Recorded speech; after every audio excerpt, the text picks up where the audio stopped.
I am Jennifer Gunter-King. I am the brand new director of the Rose Library at Emory, and I'm delighted to have the opportunity to welcome you to this evening's creativity conversation with Rosemary Magee. I want to start the evening by telling you a little bit about the creativity conversations and then introduce our guests, whom I have a feeling you already know very well. But before I do that, I want to recognize the tremendous effort made by the many who are behind this evening's program, to the team and staff of the Rose Library, to the campus and community relations who helped organize the event, and the Rose staff who did all of the work that made what you're about to hear about possible, and to the Center for Creativity and Arts for making the event possible through an endowment in honor of Rosemary Magee. The Rosemary Magee Creativity Conversations highlight creativity and imagination as essential to every discipline and enterprise. By putting this evening's distinguished thinkers and creators in conversation with one another and with you, the Emory community, Rosemary Magee Creativity Conversations give audiences access into the innovative minds and creative processes of leaders in a wide range of fields.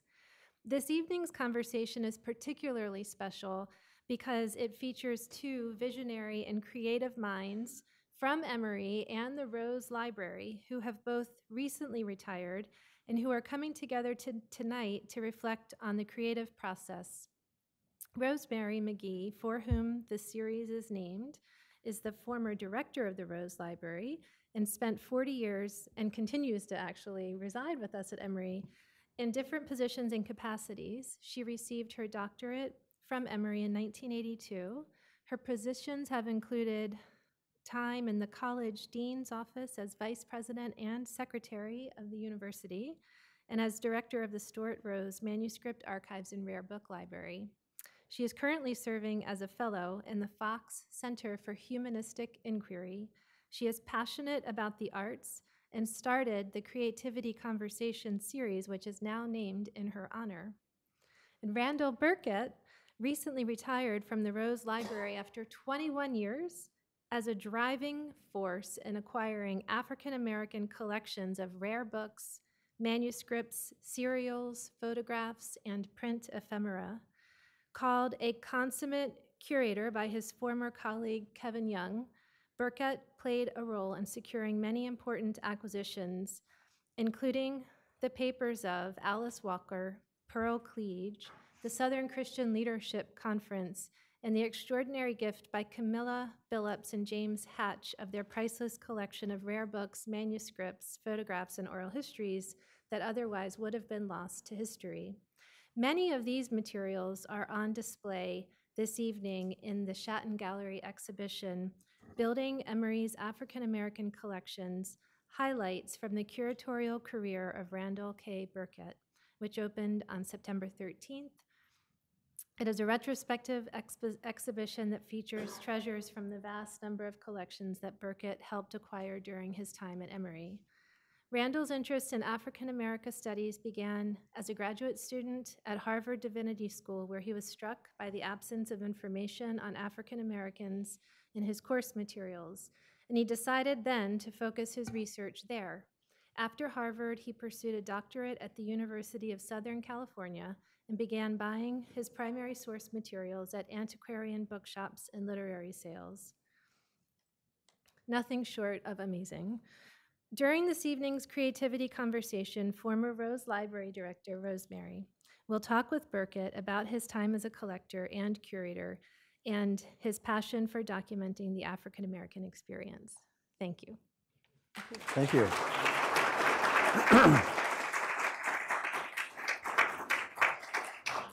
Thank you, Jennifer. Welcome to Emory. Can you all hear me? Is this sufficient? I also want to thank all of the people who are here. Both because you're here, but so many of you have been leaders in the library, of the Rose Library, Marble in particular, at least a couple former directors here. Many of you are donors.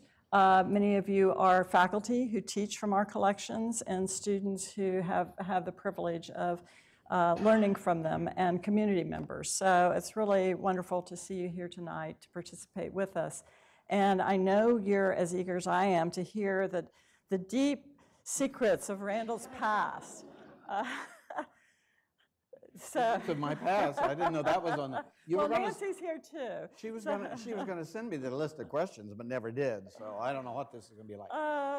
So I actually have considered every conversation that I've had with Randall a creativity conversation. From the days when we met before I was in this office, until the time I held the office, and still now in the corridors of the Clifton when we meet up there. So, and so my question to you to begin with, Randall, is do you see the work of a curator as being creative work? Well, of course I do. It took me just a minute, but it's the most creative work one. It's really about people, about working with people. It's about it's several things. It's about knowing a field, knowing the area that you're collecting in. I worked in African American studies for 40 years before I came here. So this has been my scholarly field and my passion, and I've also been a collector for myself until, thank God, my wife says, I took this job at Emory and I couldn't buy any more books for myself, which she said will save us so much money that we can take trips. So we've been taking trips instead of buying books on our dime. But, and Emory's had such a much better budget than I was ever allowed, so it's been a good thing. But it's creative in terms of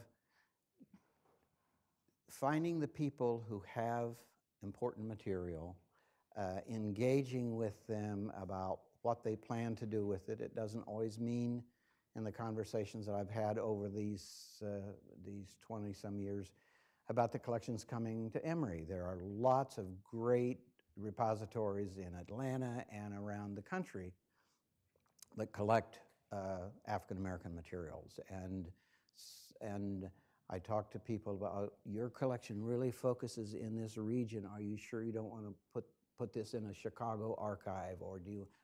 And I make that offer.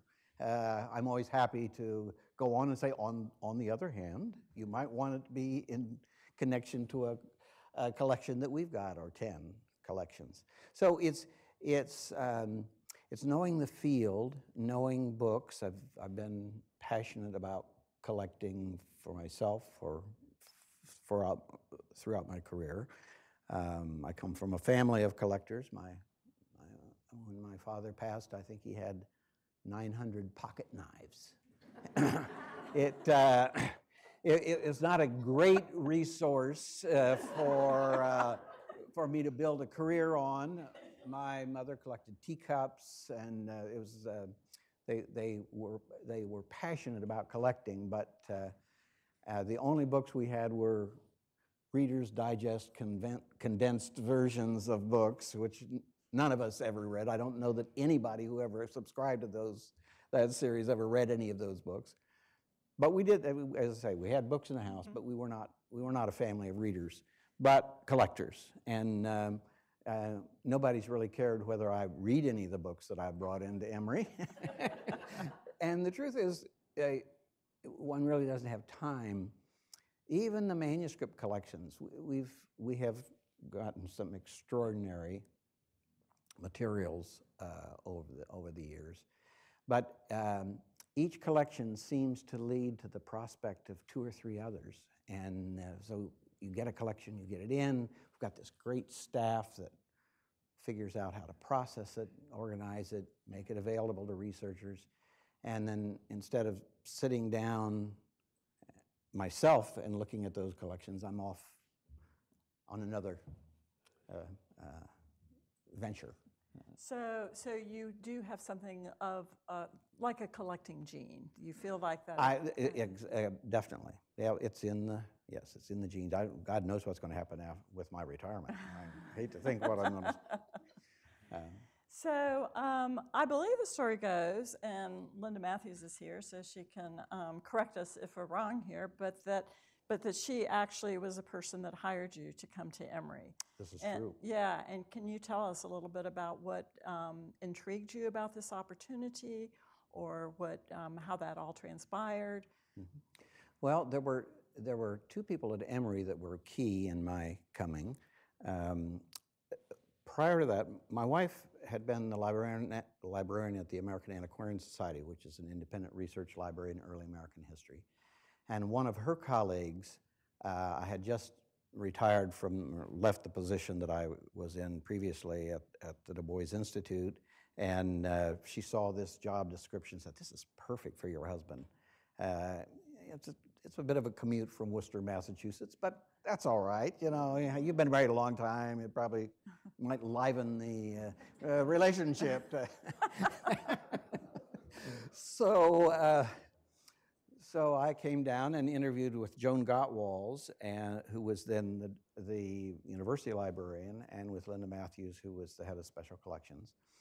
And I think the critical conversation was with Joan Gottwals. I said, well, is there a collection that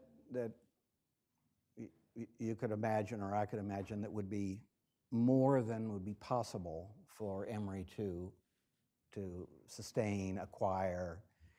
And she said, well, if you say it's a collection Emory ought to have, I will do everything in my power to see that it comes. I said, I'll take the job. It was as easy as that. And it's really, there are very few collections that we really wanted that we weren't able to acquire. We haven't gotten everything we wanted, but we've gotten great stuff. And I don't know how many of you have had a chance to be up on the 10th floor and use any of those materials, but these aren't just for specialists. Anyone who's interested in the field is welcome to use our materials. And undergraduate students, high school students, anybody who's got an interest in a family history or history of a community or of a political organization. Telephone books. Telephone, we do city directories. City directories and telephone books are very important, yes. I remember someone was asking why would you collect city directories?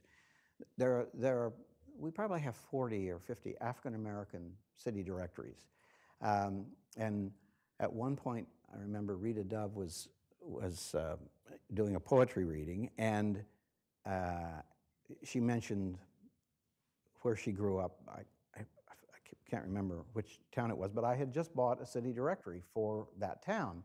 And I said, oh, well, let's look up. And there she found her family. Wow. Her living on Monroe Street, and, she was so excited. And, so, yes, directory, all kinds of, we've been interested in the African-American authored and African-American published books, the world of literature that circulated within the African-American community. That's what I've been after. And I'm going to ask you for a few more questions about that. But I believe that, as I recall the stories, that there were a couple of other people who were very key to your being here, and that also demonstrates the great relationship the library, special collections, Marble, now the Rose Library has with the faculty. Mm-hmm. And am I not correct that Rudolph Bird was right. Also a key member? Right. He was a member of the search committee, and I had known him I was associate director of the postdoctoral research center in African American Studies at Harvard. He had been a fellow, and he was a great friend of my boss at the time. And Rudolph was when he heard that I was available, put actions into motion to see that I came down. I was sure I wouldn't get hired, but I thought, well, it'll be fun to. I said, Emory won't know what to collect. I can explain to them what they ought to do. They can hire somebody to do it. Mm-hmm. And lo and behold, they offered me the job. So it's been well, great. How have you made decisions? I know other people and parties are involved in some of these decisions as well. But in the initial, seeking someone out or responding to an inquiry, how have you shaped your kind of curatorial approach or philosophy? Well, I've specifically been interested in African American authored and African American published books. As I said earlier, this world of literature that circulated within the African American community. So when I proposed coming, I said I thought we ought to collect in areas that other institutions in the Atlanta area weren't collecting. We don't need to compete with AU Center or Auburn Ave. And I said, for example, I think expatriate African-American literary and cultural figures would be a very important area. And I said, I'm willing to go to Paris or London or, you know. I remember the Paris Yeah. trip, actually. Yeah. I think I got a postcard. Yeah. I was hoping you were going to be able to come along, but something came up. I think I forgot to give you the date or something. But we have, that's been a particularly interesting collecting area, and Barbara Chaser Boo's papers, and there are some people that I knew. A person who actually recommended the Camille Billups and James Hatch's collection, a man named Michel Fabre, was instrumental in he was one of the people that recommended me also. And I said, if I take this job, would you help me? I'd like to collect writers, poets, cultural figures in Europe, and could you help me identify some of those and maybe give me a recommendation that it wouldn't be a disaster to have things come all the way across the water to Emory? And he was very helpful. And he and his wife, Geneviève, had founded the Center for African American Studies at the University of Paris. And I'd attended a couple conferences that they organized, and we co-sponsored from the Du Bois Institute. So I'd gotten to know them quite well, stayed at their home several times, and so he was, and we ended up getting his papers, and he's a great, eminent scholar, a biographer of the novelist Richard Wright. If you look in the exhibition, you'll see the ticket stub, Richard Wright's ticket stub to the Joe Smelling Max, what was that? Joe Louis, right, fight. Well, Richard Wright had gone to that fight. Michel talked to after Richard Wright died, he talked to the widow, and he ended up getting a lot of her papers, which now I'm happy to say we have.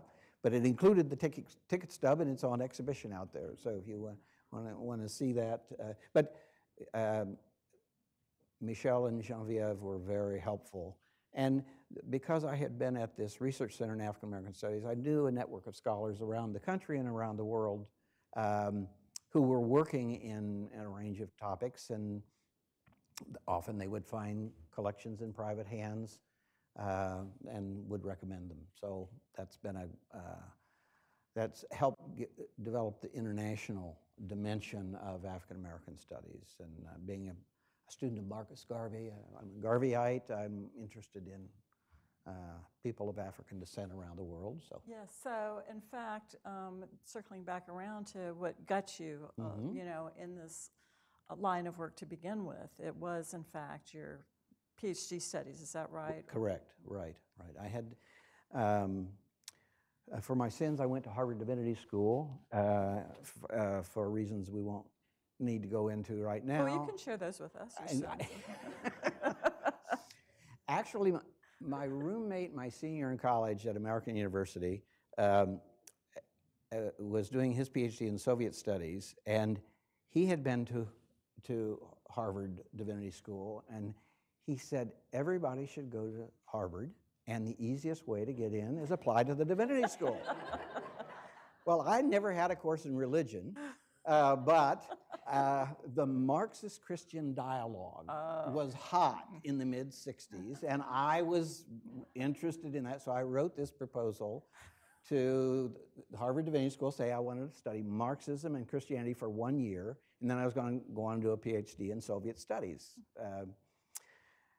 Well, they thought this was such a wonderful idea at the Divinity School, they gave me a 3-year fellowship. And I how could I not stay? So, and one thing led to another, and here I sit.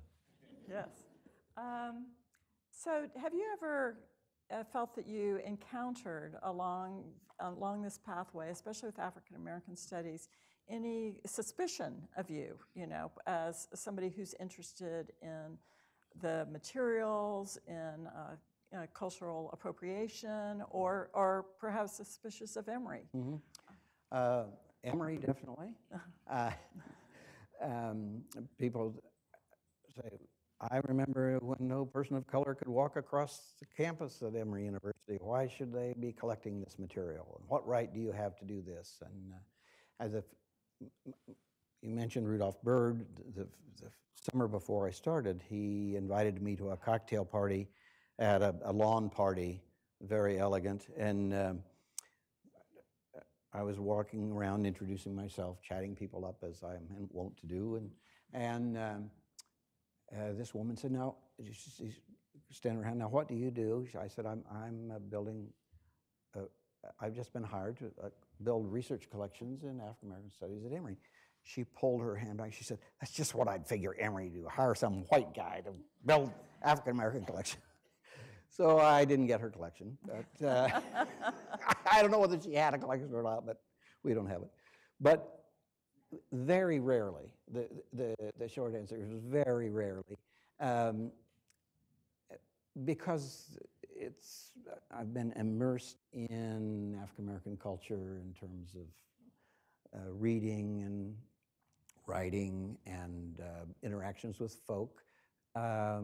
People have been very, it's not been an issue. It's not, it might be now, why are you doing this, or how did you get to do this, or the kind of question that you just asked, but it's never been, after a few minutes, I can give a sense of why. As I said, if we're interested in American culture, if we're, Emory's building collections in American culture, if we're doing that, how can we not have the African American dimension of this culture, which is African American culture is at the center of American culture, I've always felt. And so if you don't understand that, you don't understand America. I mean, it's the interaction. And so what was your first introduction into that way of thinking, that philosophy?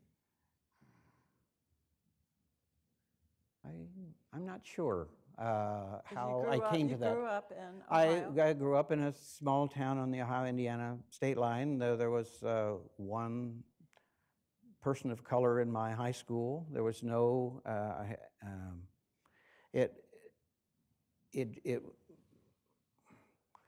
from there I went to American University. I was in the School of International Service, met my girlfriend there. She's still in the room, where she was in the room. Oh, there she yeah, oh, there she is. It just, the opportunity, it's been such an interesting world to learn about. After when I left the divinity school, it was in the mid-60s. The world was turning upside down, civil rights, all sorts of chaos and creative opportunities, and I decided to go to University of Southern California and do a PhD in African American religious history. And I will say that there were no people of color on the faculty of the University of Southern California School of Religion, and there were no African American graduate students. But I just started doing what I was doing. I remember walking, and I ended up doing a dissertation on black religion and black radicalism, clergy involved in the Garvey movement. And when we were walking over for the luncheon after the dissertation defense was completed, the chair of my committee said, "Well, Randy, I've never understood how you got interested in Negroes." And I thought, I've been here for 4 years. You can still ask a question that way of me, you know, it was, Mhm. but little steps for little feet, my daddy always said. So Randall, a lot of people, when you speak of, you know, these wonderful trips to Paris and elsewhere, the only ones I went with you on were places like, you know, Athens, Georgia, and Rome. I wanted you to come to Georgia. Cleveland, but Yeah, no, that didn't work out. But, and, you know, many of the famous and fascinating people that you've met, the work of the curator sounds like it's a very sort of elegant and always highfalutin world. But on a few trips that I've been on with you and other curators, I've seen that there are parts of that work that is also really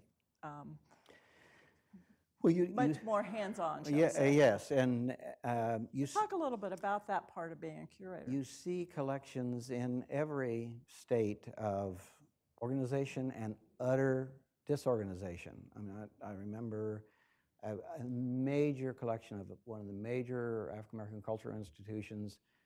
There were boxes of books, windows open. There was a dead bird in one of the boxes. You know, that's less than a romantic notion of collecting.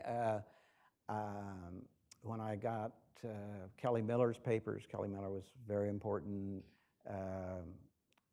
early 20th century African American intellectual. The materials were stored in a disastrous condition. I remember I was coughing black things for quite a few days, and in fact, I went to my doctor, and he said, "Oh, it'll be all right. You'll be fine." And I was. So sometimes things are in terrible shape. Other times, people people die. They don't have heirs. They don't know what to do with them. The kids don't know what to do with them. They want to sell the house and get the money. Other people know exactly what they have, and they want to know why this would be the place. Why are we interested? How are these going to be used? Who's going to use them? How are they going to sit in boxes and not get processed? And we have a terrific staff in special collections, and our collections don't, in the first place, they don't sit in boxes and are inaccessible. In fact, every collection that we get in, even before it's processed, researchers are welcome to, we bring the boxes out, and they, under the supervision of our staff, can look at those materials and use them. And the more that collections, unprocessed collections, get used, the higher they go up on the list of collections that need to be processed. And we work with faculty to get their advice on that. So I'm not sure what the question was, but you answered it. It was yeah. great. Oh, good. Yeah. So I'm going to ask you this question about several different eras of your time here. But in your early days, when you first came here and you were given this wonderful opportunity and mandate, what was the most important item or set of materials that you brought in that you felt like, wow, I've really done something that's important? Well, yeah. The key collection that we brought in, the library and archive of Camille Billups and James Hatch. And if you haven't had a chance to walk down the corridor, their photograph and some materials from their collection. I met Camille and Jim through Michel Fabre and his wife Geneviève, and they had been collecting for over a half a century. They bought a floor of a factory at Broadway and Broome in Soho, and they started having conversations with writers, artists, poets, literary and cultural figures. And a lot of those people would say, well, I don't know what to do with my material, and you've got all this space, why don't you take them? So they just started getting collection after collection, and photographs and manuscripts, typescripts, play scripts. Jim is a leading authority on African American theater, and Camille is a sculptor, printmaker, filmmaker, so that the arts broadly were an area that they had great materials for, and they also and they knew once the collection, once they made the decision, and I mean, I remember the first time I called Camille, she said, "Now this collection is for sale, you know. We're not giving this away." I said, "Well, you know, Emory buys collections, that's fine." Then we talked about, well, what would you like, what do you envision happening to the collection? How would you, well, I said, would you like to have fellowships for work in the Billups Hatch collection? Would you like to have everything cataloged? Would you like to have, I went through a series of things, and Camille said, "Oh, well, yes." And I said, "Yes, what?" I said, "Well, all of those things. That's what I want. I want all of those things." And that's what we did. And they decided to donate this amazing archive. And Camille has become very strong advocate of Emory, and she talks to people and says, "What are you going to do with your stuff? You don't want your kids aren't interested, they'll just sell it, they'll throw it out. Why don't you give it to Emory?" And so we have gotten lots of collections through their advocacy. And Jim is a wonderful historian of African American theater. Carl Millett's papers came sitting on the front row here, works in theater, and we got many scripts of African American plays from him and other materials from he and his wife Barbara, his late wife Barbara. The Derbys, Doris is a very important figure in the civil rights movement, and her papers, we have a few of her things on display, but you know, there are a number of people around the room who's, we've gotten great material, we take care of it, people appreciate that, and you know, we're always getting checked out, you know. Everybody knows somebody who can say, "Well, what's going on there? And do you think this is a good thing?" And we don't get, obviously, there are lots of things that we would like to have that we don't acquire, and there are things that are offered to us, and I may say, well, this collection is really interesting, but it connects so much to this city or to this collecting focus, and you ought to talk to those folk, and here's the name of the person you ought to contact, and if that doesn't work out, or if you're not interested, we would be interested. There are very few things that I wouldn't be interested in. Emory wouldn't be interested in. So what have you experienced as obstacles along the way, other than, you know, maybe obstinate directors or? Yeah, there's the directors, former director Linda Matthews, there from the beginning. We really have, I would say, from the point of view of the library and the library staff and the library administration and the university administration, we've had tremendous support. And if many collections, I would say half of our collections have come as gifts, but that means half we have purchased. And some are a few $1,000s, and some are a good bit more than that. And sometimes we need to go to a foundation to get funds to support a particular acquisition.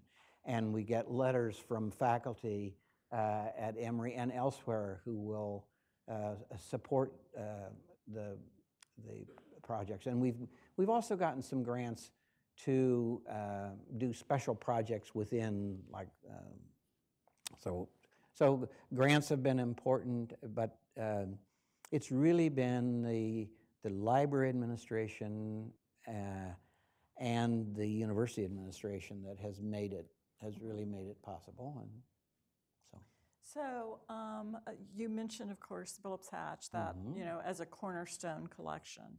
And Are there other specific items that you feel that, maybe even changed the way you were thinking about collecting, or items that you hadn't known about and that you appeared on the scene and then grabbed your interest?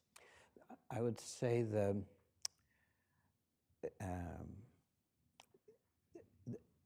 next most important collection that we acquired was the library of Carter G. Woodson, who founded the Association for the Study of Negro Life and History in 1915. He started a publishing company, Associated Publishers. He used African American artists to illustrate his books. And there were actually, when that collection became available, someone on the executive committee informed me about that, and a half a dozen institutions were invited to submit proposals as to how we would see that collection fitting with what we're doing and what would we anticipate doing with the collection. And the board decided to put the collection at Emory. And it was one of the things that we promised was that we would not only catalog the books. When we catalog our African American authored books, we have a number of local subject headings for each book. So African American, you can search by African American author, African American publisher, African American illustrator. We're trying to find ways to open up the collection to research. And there are a couple ne'er-do-well graduate students whom I seduced into coming to help organize that collection. I think I see one yes, standing one right of them over is here. standing there now. Pelham McDaniels was, we brought him along. I take full responsibility for everything that Pelham has done. He is now the curator of African American collections and is really taking the collections in new directions. Two of the collections you just mentioned, the Woodson and the Billups Hatch, have been major areas of Pelham's engagement and work. Yep. So I want you to talk a little bit about that role, the curatorial role that you have demonstrated so beautifully that I've observed on many occasions, where you work with individual faculty, visiting researchers, students, the curator also as the mentor or the teacher as well, because that seems to have been informed so much of who you are. And I've on many occasions seen you in the Rose Library, either in a planned or completely unplanned interaction with somebody who has a question. And I know I see Kathy Shoemaker here. I'm sure she often, will refer researchers or specific questions to you as well. So. And you were sort of trained in academia, and so that part of that lifestyle. Well, it's a great teaching opportunity. I'm passionate about the books, and I'm passionate about getting them used. And I love to talk to scholars about what they're working on, and they may have come for a particular collection that is directly related to the topic that they're working on.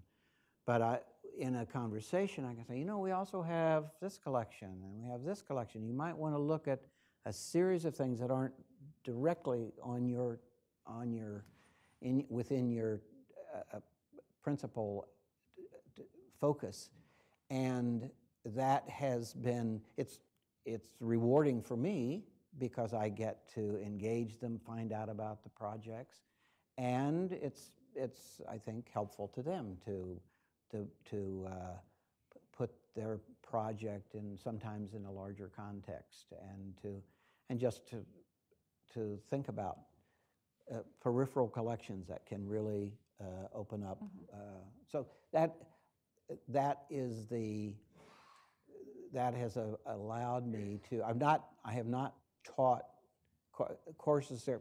My colleague Gabrielle Dudley and I have taught at the California Rare Book School a course on the history of the African American book, which is an area of Gabrielle's and my special knowledge, and that's really been fun. We get scholars from all over the country that come for a week-long intensive seminar. So I do some I think teaching. the two of you should do a mini version of that here at Emory, even in your retirement, because each time you've come back from that, doing that, I think you've done it at least twice. Is that right? You know, it sounded so fascinating and something we can all. It's really fun, and it forces forces me as a curator to look at the books in a different way and to think about ways that the books can be used. And I'm interested in the form of the book. What are the dust jackets like? How an abused book is equally as interesting as a pristine book. I mean, you can get a magnificent copy unopened of Zora Neale Hurston's Dust Tracks, and that's a treasure to have. But if you have one that's been dog-eared and marginal comments and things underlined and absolutely not, or all sorts of whatever, or yes, yes, all of those kinds of those intertextual conversations that readers have with books, having that, and when we catalog the book, we don't note every annotation, but a lot of the annotations actually get into the catalog record so that researchers know that this is not just like every other copy of the book. Yeah, in some instances we have several different copies of the same. Exactly, and there are very good reasons to have multiple copies of the same book. You have different owners, different editions, different dust jackets. You know, we've got Not Without Laughter in Russian, one of Langston Hughes's books. We've you know, and if you don't happen to read English but you read Russian, you're welcome to come and use that copy. And photographs are so interesting. Visual culture has become so important to researchers, to scholarly research now, so that the dust jackets, the illustrators of the books, the ephemera. I'm a lover of ephemera, and ephemeral stories, my wife says, and I can say, my wife says, you don't need to tell all your really interesting stories. There's not time for all of that. Oh, well, well, do tell, Randall.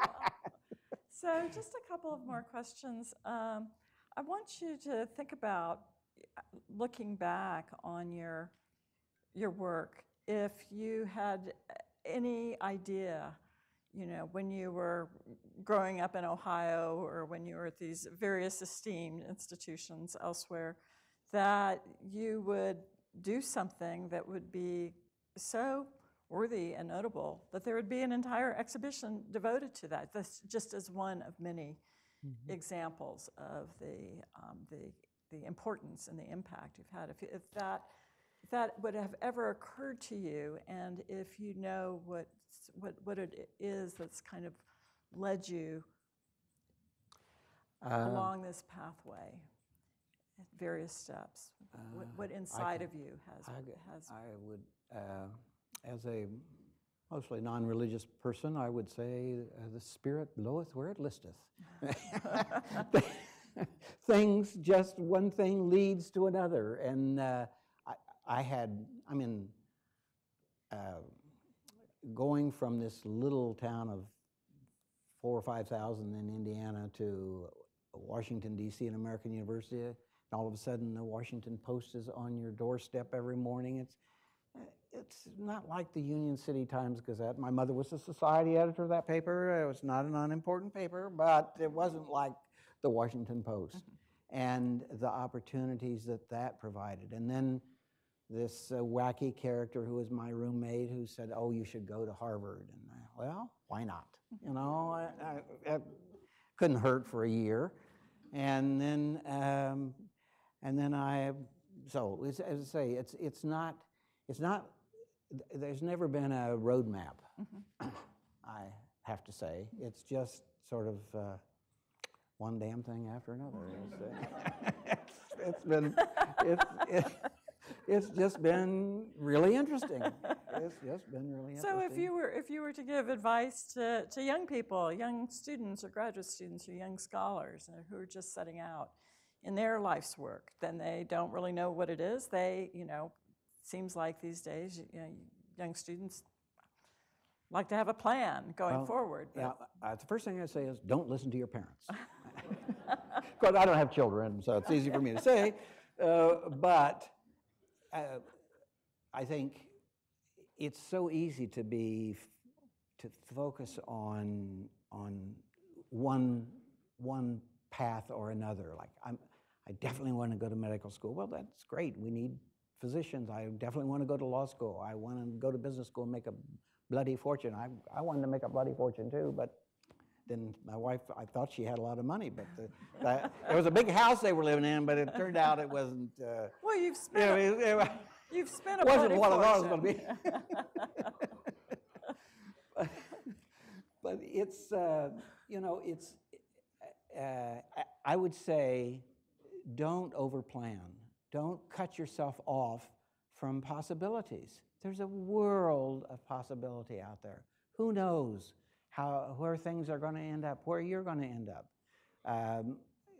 You may get hit walking across the street, or you may hit on some person that's just going to transform your life, like I did. So. Wow, I was actually going to ask a couple more questions, but I think that. My answers are so long. Yeah, no. I think maybe as a final question, I will ask you, why is it that a university like Emory should make this kind of investment? Because there are, even though obviously we're a university with extraordinary resources of all kinds. Right. But there are a lot of competing demands. Right. And there are a lot of very, very worthy causes and needs from, in all of the different areas. And so what is it about a library, speaking broadly, and then this kind of collection that is, what is the reason the university should invest in that? I've always felt the library is really at the heart of the university. It's not the only source of knowledge, but it's a very important source of knowledge, whether you're in humanities or social sciences or natural sciences. There are other, you need the research labs, but I feel that a great research library is the sign of a great university. And it engages the world of ideas, and that's what we're about as a university. We're interested in ideas, and we're interested in people and people's engaging ideas, and the library is a place where that can happen. And having a really distinctive collection is a magnet for people from all over the country to come to Emory to use our collections. People outside the country have come to use our collections, and that's our business, is ideas and words and books. And so, from my point of view, what else would we?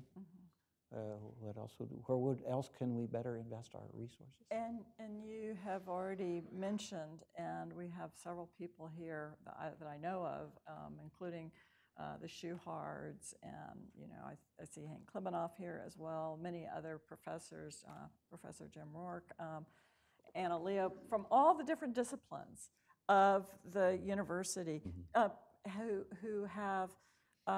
Through the instructional program that we have now, that's really fully fleshed out, wonderfully led by Gabrielle Dudley, but also just the engagement, a way for students to engage directly with these materials and that world of ideas.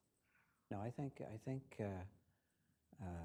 Emory is very fortunate to have the staff that we've got and the resources that we've got, and it's been a pleasure. It's been a privilege to be here. I wouldn't go anywhere else. And I don't know that, I can't think of another place that would have been as welcoming. I mean, we had 2 manuscript collections created by people of color, by African Americans when I came in 1997, and we've got several hundred collections now, and we have 16,000 African American author books. You know, we've got a lot of stuff. We've got a lot of good stuff, and people use it, and that's terrific. Well, I want to thank you, Randall, for being, as always, such a great conversationalist, and also for this tremendous legacy that you have shared with us, and your thoughts behind it, and the size, and the commitment that you've shown to it, and how you've been not only a leader, but a mentor and a teacher to all of us who have the pleasure of having access to also this beautiful exhibition that I want to thank the staff in the Woodruff Library and the exhibition staff for putting together so that we can continue to enjoy and appreciate in many new ways. So, and thank you all for being here this evening. Thank you. Thank you. A pleasure. Thank you.